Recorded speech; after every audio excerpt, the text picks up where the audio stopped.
touchdown. The Olympic flame in that special lantern is at Land's End.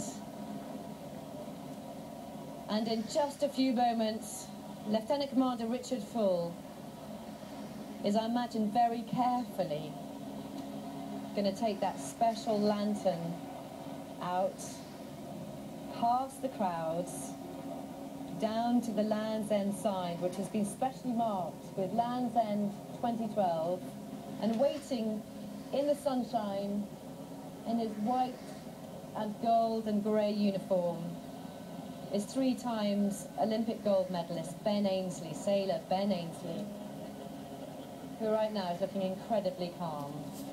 He will be the first torchbearer on this long journey around the UK and Ireland.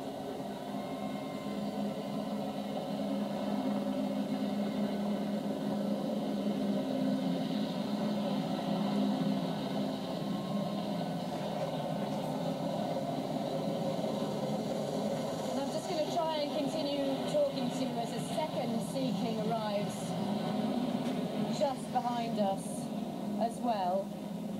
Let's talk about some of the facts and figures. So 8,000 miles is going to travel. With me is Bill Morris, who is in charge of this whole extraordinary logistical operation. The logistics are incredible, as we've said. I think we can just see before we... There is the special lantern. And here is Lieutenant Commander Richard Full. Quite a moment, I imagine, for him as he stands to show it to the crowds and have a few of his photos taken. And then he's going to walk past us in the next couple of seconds or so. As we were saying, the logistics and the stats are incredible, but in fact that's the real message, the simplicity of a flame. It's worth just remembering that the origins of the flame from the ancient games were to symbolise the moment when communities laid down their arms so that the athletes could perform. That's the essence of the story here, and that's very much still the essence of that very simple flame there in its lantern. And he's carrying it, you can see very carefully, as you would, wouldn't you? It's the gold the jewels, of course. It carries, of course, the spirit of the Olympic Games and later the Paralympic Games.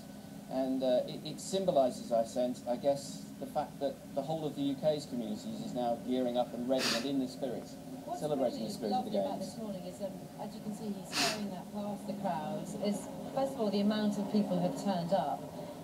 And it's a very kind of warm atmosphere, isn't it, Bill? It's very British. It's a very English atmosphere this morning. Low-key, everybody is welcome. All sorts of community organisations have come out with their own forms of celebrations as well. You see flags and bunting of many kinds. As I mentioned earlier, the pubs and the restaurants and the cafes down here are all celebrating in their way. Bunting has come out.